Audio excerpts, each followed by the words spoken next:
మిథున విషయంలో దేవా ప్రేమ ఒక్కసారిగా బయటపడింది.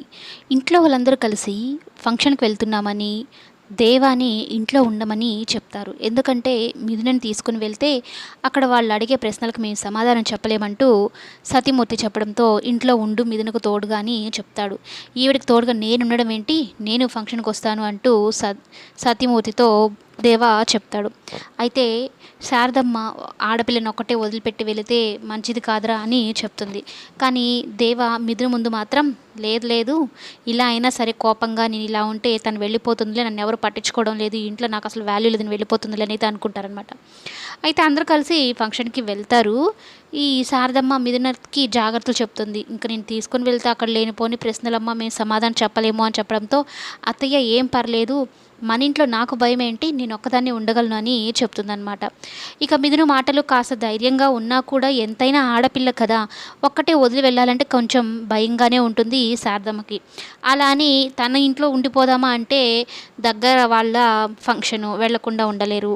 ఇక దేవ తన పనులు చూసుకొని వాళ్ళకి ఫోన్ చేస్తాడు. ఇంట్లో వాళ్ళకి ఫోన్ చేసి అమ్మ ఎక్కడున్నారు అంటే మేము ఎక్కడున్నాము, నువ్వు వస్తున్నావా అంటే వస్తున్నానని చెప్తాడు.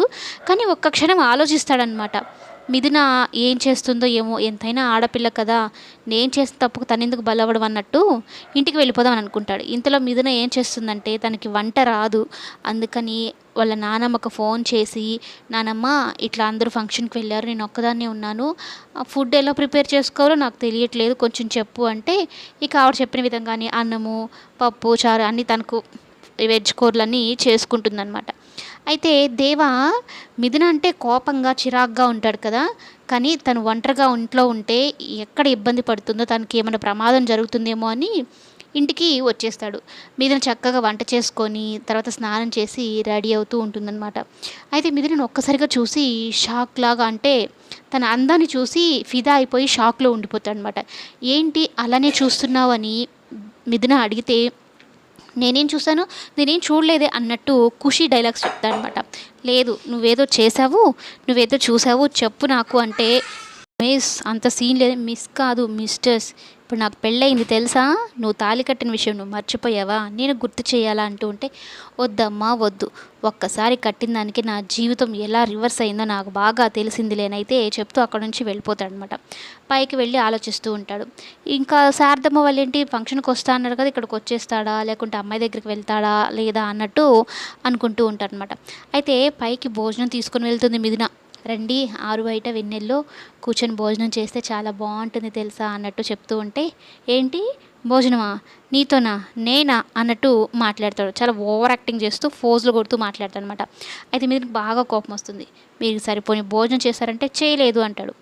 మరి నేను తింటూ మీరు భోజనం చేయకపోతే ఎలాగా, నాకు బాధ అనిపించదు అంటే ఏం అవసరం లేదు నువ్వు వెళ్ళిపో ఇక్కడ నుంచి అని చెప్పి అది కోపంగా మాట్లాడతాడు.